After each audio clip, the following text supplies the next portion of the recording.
Hey guys, welcome back to my channel. This is Deirdre.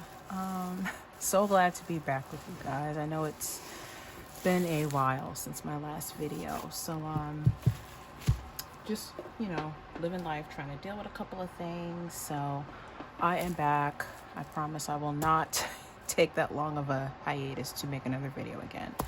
But anyway, I'm back with you all for another unboxing of a deck that I ordered last year. This is from Serpent Fire, and the creator is Stephanie Amber Wolf, who also created the Serpent Fire Tarot and the She-Wolf Tarot, both decks which I have and love. So of course I had to get her fourth deck, I believe.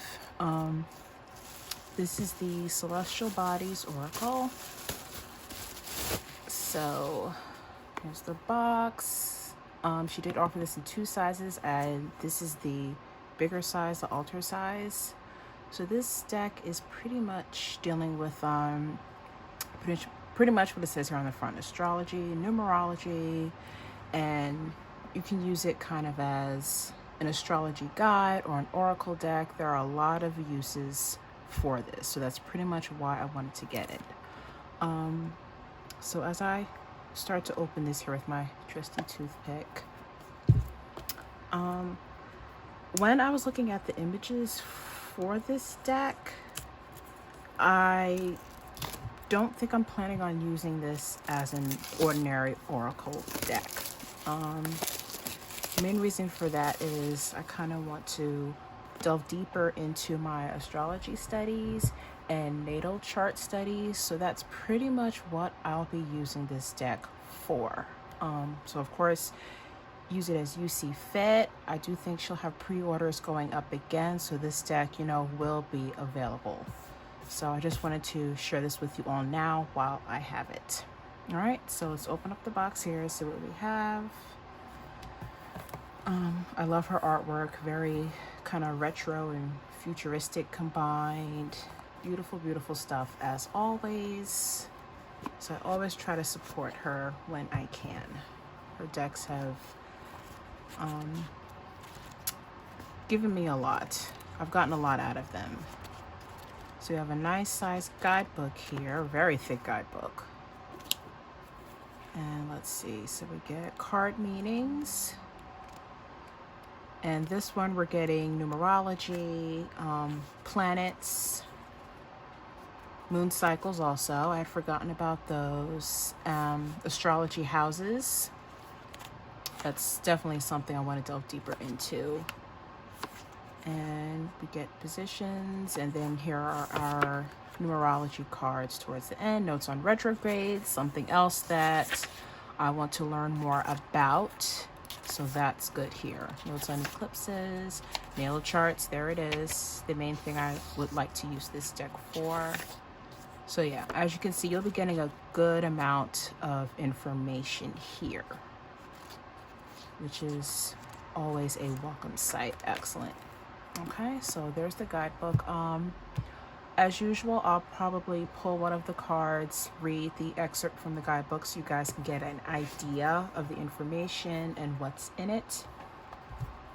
So here's the back of the box. I'm not going to read that.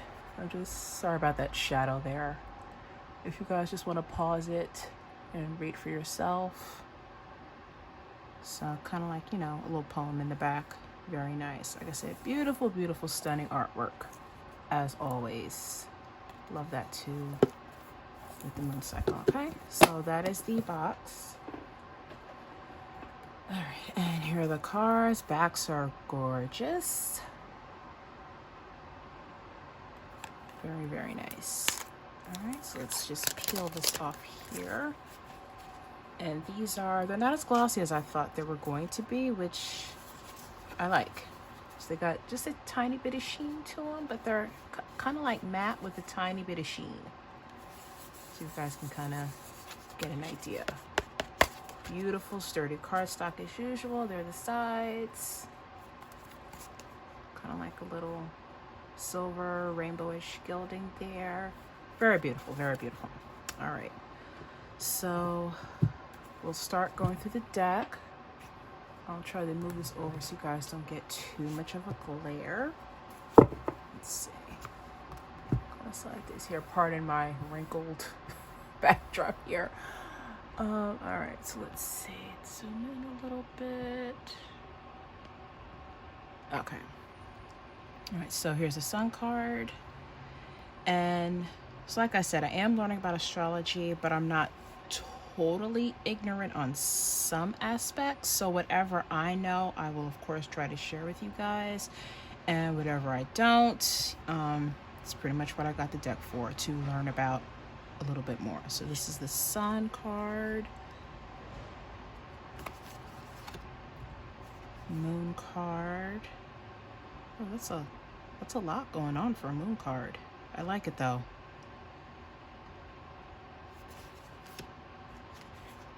So already, just based on the size of the cards and the artwork, this is definitely also going to be like a meditation deck for me as well. Here's Venus,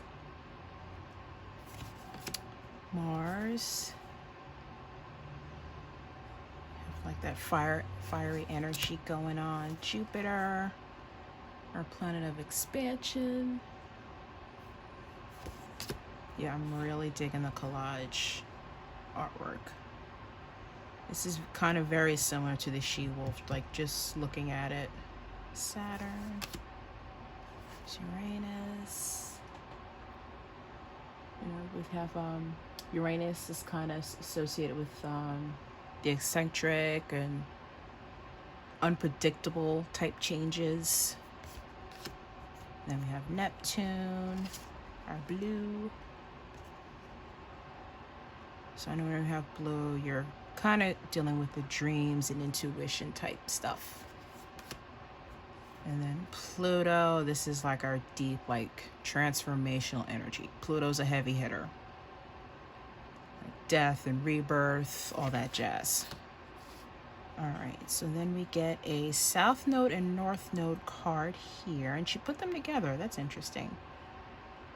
I've forgotten about that. I do know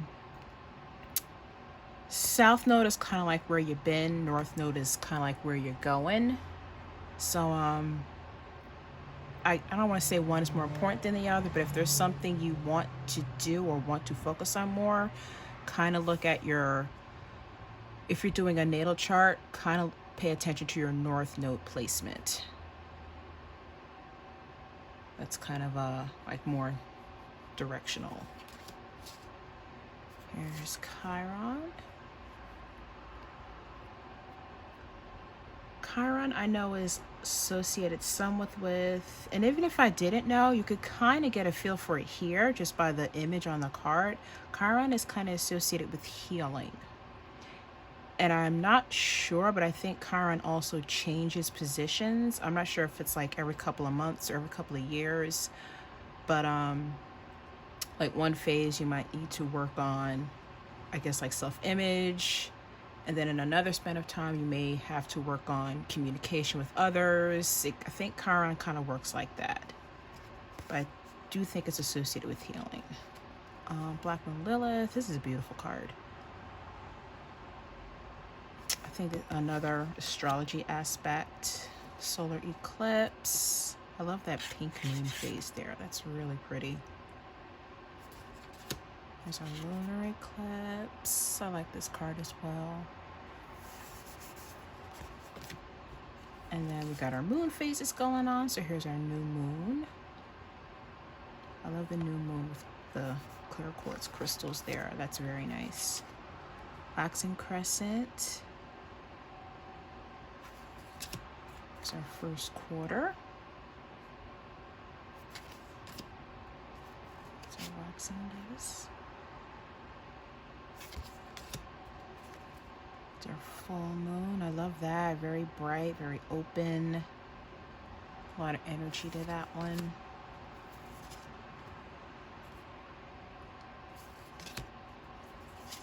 Last quarter.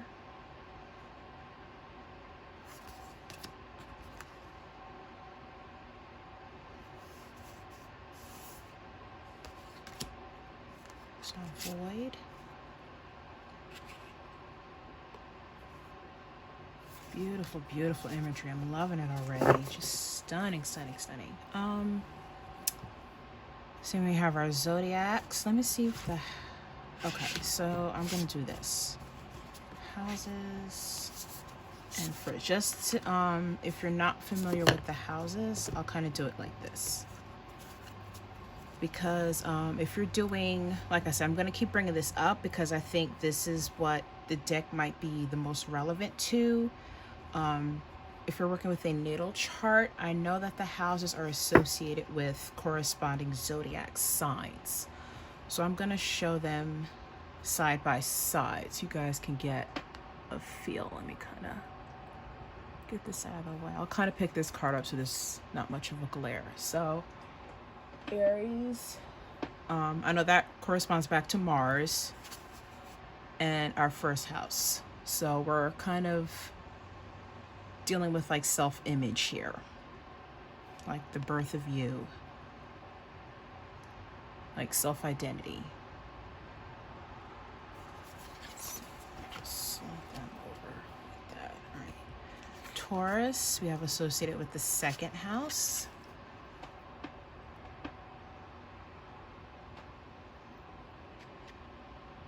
So these are like, I guess, like values, what's important to you, what you identify with.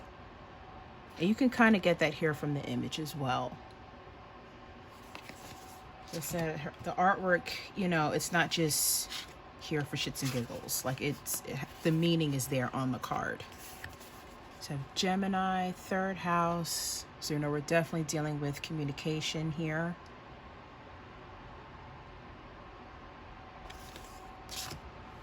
Cancer, fourth house. So once again, for example, with this card, I am a Sag, Leo rising, Virgo moon, but majority of my planets on my chart are in my fourth house. And this is dealing a lot with tradition, roots, your upbringing, your home environment, and all of those things are so dear to me. They're like, that's like the most important thing in my life, like my home, my territory, my space. So I also exhibit a lot of Cancer qualities as well. So like I said, if you know all of your signs, this kind of gives you a chance to explore other aspects of yourself. So, you know, I am Sag, kind of like that open, adventurous type, but I also kind of hold on to stuff that I shouldn't hold on to.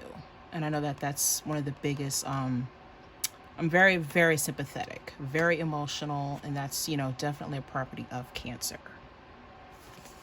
So just another reason why definitely I would use this deck with a natal chart.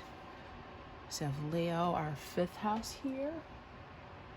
And this is kind of like your passion, creativity. So Virgo, the sixth house. I love the owl. I love kind of like, I think this is like the nervous system there for Virgo. I love that. And we have Libra associated with the seventh house. And so I'm just kind of holding these up just so, you know, when we're back, you don't get so much glare. So this is Libra, kind of dealing with, as you can see here, the duality, partnerships, relationships. Scorpio in the eighth house. So this is some serious stuff. This is like death and rebirth.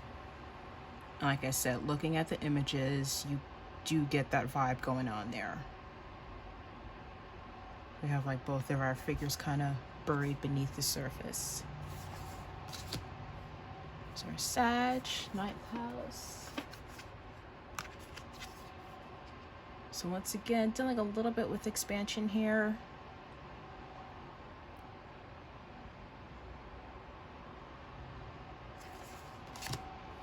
Capricorn, 10th house.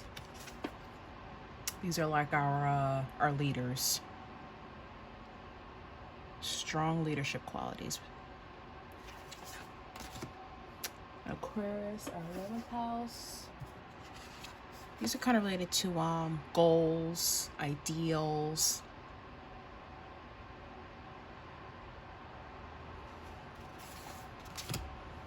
And then Pisces, we have associate with the 12th house.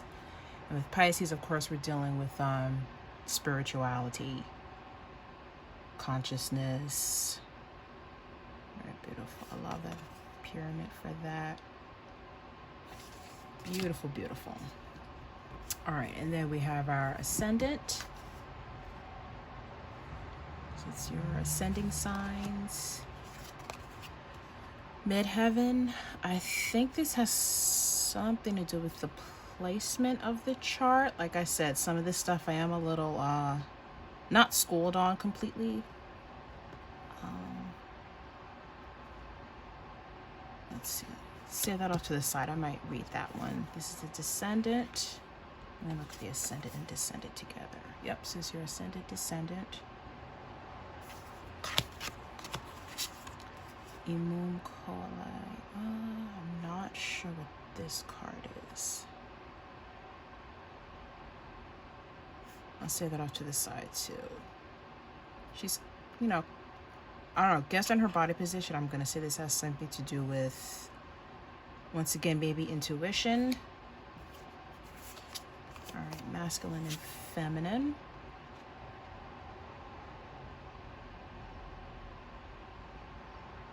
I got our Scorpio figure there. I said love the artwork. And here are elements. There's our fire, earth, air, and water. Cardinal.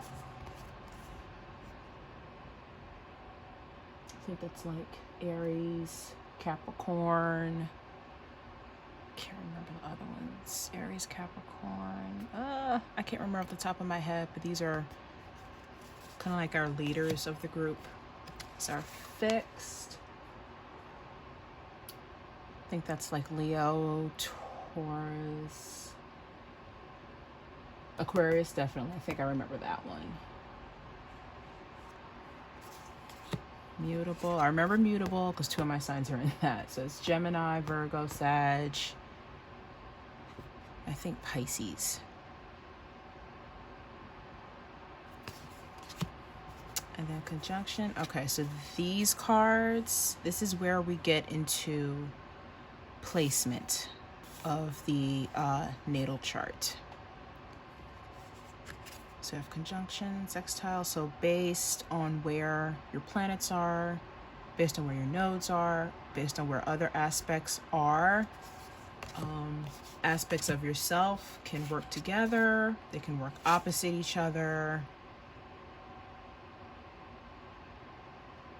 Like I said, position, that's, you know, something else I'll definitely be reading up on. But these are our positional cards here.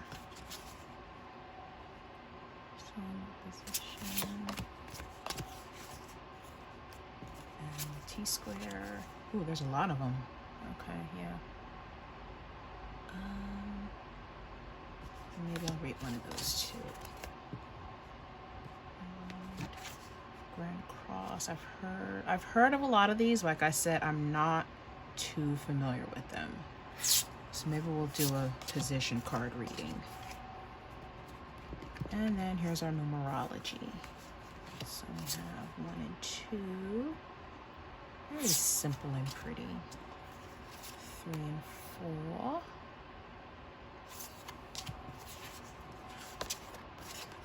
5 and 6. Sacred geometry going on here. 7 and 8.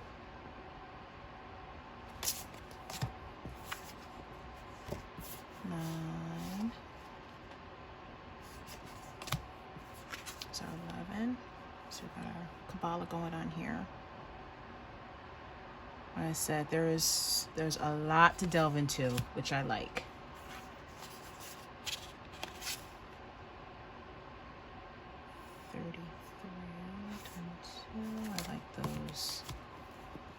Saturn return. Saturn, very transformational type energy there. All right, so that is the whole deck, and I can't actually don't. How many cards are in this deck? 83 cards. Okay.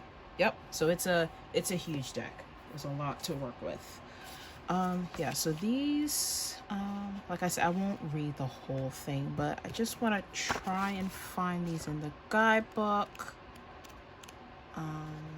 If you're still with me, thanks for sticking around.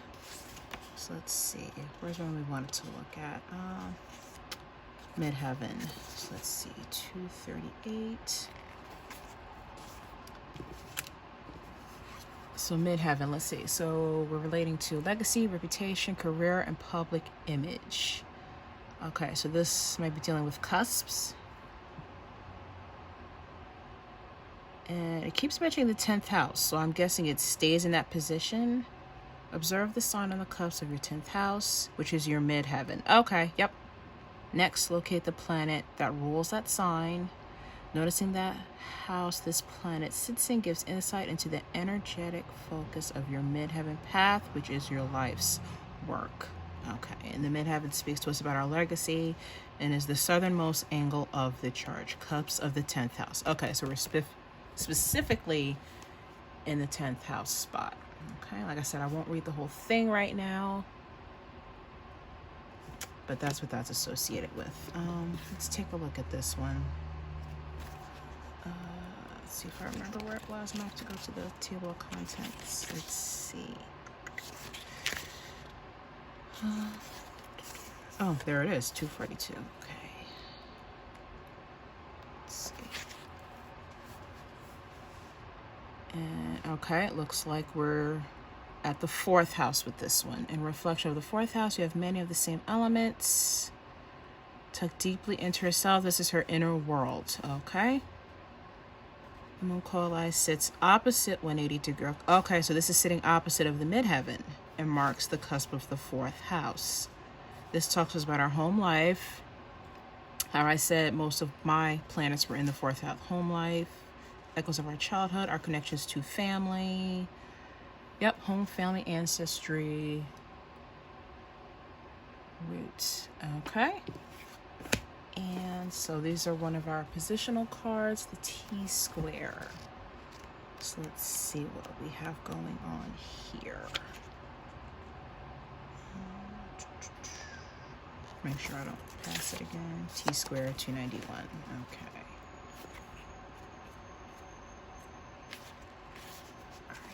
Let's see. So we just get a page. Oh, 2 pages for T-squares. Okay.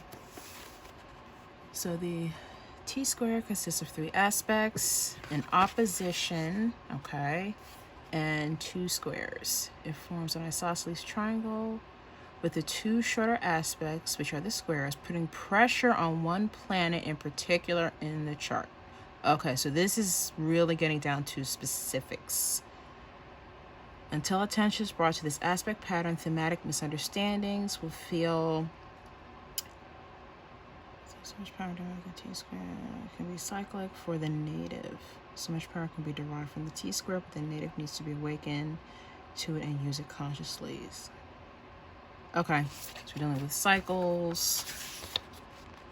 In the light, the T-square gives us the tools to be brave, creative. In the shadow, it puts pressure on one particular planet. Kind of that cyclic confusion, okay. All right, and let's see, I kind of want to look at one of the other positions. There is the yacht, I remember that one. The finger or the hand of God. Okay, so we're getting into degrees and a whole lot of stuff in here. All right. Okay, yep, so like I said, there's a lot to delve into with this. So like I said, I definitely will not be using this as a shuffle and card pull deck. There's just a lot of information here to delve into. I've read a few astrology books. It was just pretty basic stuff about houses and planets. That's why I was, a tad bit familiar with those. But I have heard about the positions, but this one looks like it's going to delve even deeper. So I would like to get into that as well. So like I said, I do think she still has orders for this open. So I will definitely leave links down below for that, so you guys can check this deck out yourselves. I mean, just first glance, yeah, highly, highly, highly recommend this deck. Like I said, I'll probably like I said, I really think this deck will serve best with a natal chart. I mean, your natal chart you can get anywhere, any type of search engine. Some you have to pay for, some they print out for free. So, you know, if you want a more in-depth one, it's up to you. If you want to start with something a little basic, they have free ones as well. That's kind of what I started with. So this deck will be great for, you know, diving deeper into that. Okay, yep, so this is the Celestial Bodies Oracle. Like I said, beautiful, beautiful deck, beautiful artwork by this creator, Devaney. Again, like she always hits the spot. Just beautiful, bold colors, which I love. Gorgeous, gorgeous deck. If I remember, I'll leave a template at the end of the video, kind of just listing the planet associated with the planet, the zodiac, and probably the house. If I remember, I'll leave a template of that towards the end of this video. So if you guys just want to pause, take a quick look at that, I'll try to leave that for you guys. So yep, that's the Celestial Bodies. Like, once again, thank you guys so much if you stuck with me for the whole video. Try not to ramble on too much. Try to get you in, get you out. All right, so I'll be back probably next week with another video. I have a few Kickstarters that came in, so I will be doing reviews of those, because the ones that have come in, I've really kind of jumped in and I have been using them, and I'll let you know what's been going on with those. Okay, so in the meantime, stay well, stay blessed, love you all, take care.